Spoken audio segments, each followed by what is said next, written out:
Physiotherapy કેટલા દિવસ માટે અને કેટલા ટાઈમ માટે કરવી જોઈએ, આ સવાલ ઘણા બધા દર્દીને હોય છે, પરંતુ એ દરેક દર્દીની કન્ડિશન પર આધાર રાખે છે.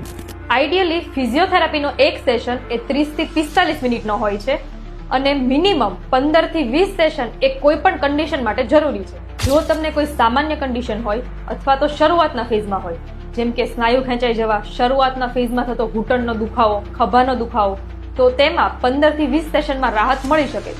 પરંતુ જો તમને ક્રોનિક પેન હોય જે 2 મહિનાથી વધારે ટાઈમથી થતો હોય, જેમ કે frozen shoulder, slip disc, ligament injury અથવા તો ઓપરેશન પછીની કસરત, તો આવા કેસીસની અંદર મિનિમમ 1.5 થી 2 મહિના સુધી ફિઝિયોથેરાપી લેવી પડે. ફિઝિયોથેરાપી એ માત્ર દુખાવો ઓછો કરવા માટે નથી, પરંતુ તમારા સ્નાયુને મજબૂત બનાવવા, તમારું પોસ્ચર સુધારવા અને તમને તમારી ડેઇલી લિવિંગ એક્ટિવિટીમાં પાછા લાવવા માટે પણ છે. તેથી તમારી ટ્રીટમેન્ટનો ટાઈમ એ તમારા બોડીના રિસ્પોન્સ પર ડિપેન્ડ કરે છે. જો તમને પણ લોંગ ટાઈમ રિઝલ્ટ જોઈતું હોય તો તમારા ફિઝિયોથેરાપિસ્ટની સલાહ મુજબ ફિઝિયોથેરાપી કરવી જ જોઈએ. આવી જ યુઝફુલ જાણકારી માટે ફોલો કરો ઓમ સાઈ ફિઝિયો ક્લિનિકના પેજને.